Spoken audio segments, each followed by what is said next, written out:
একবার হজরতে জিবরিল আলাইহিস সালামের সঙ্গে বসেছিলেন আমার প্রিয় নবী। এমন সময় আসমানের একটি দরজা খোলার আওয়াজ শোনা গেল। এই দরজাটি এর আগে কখনো খোলা হয়নি। তখন ওটা দিয়ে নেমে এলেন এক ফেরেশতা, নবীজিকে সালাম দিয়ে বললেন, হে আল্লাহর নবী, দুটো আলোর সুসংবাদ গ্রহণ করুন। যে আলো দুটো শুধু আপনাকেই দেওয়া হয়েছে, আপনার আগের কোনো নবীকে দেওয়া হয়নি। একটি হলো সূরা ফাতিহা আর একটি সূরা বাকারার শেষ কয়েকটি আয়াত।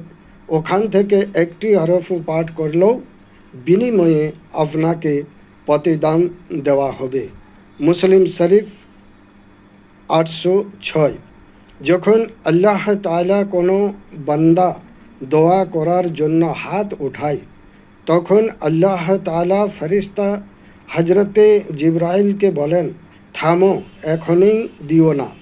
সে যেন পুনরায় আমার কাছে প্রার্থনা করে, কারণ আমি তার আওয়াজকে খুব পছন্দ করি।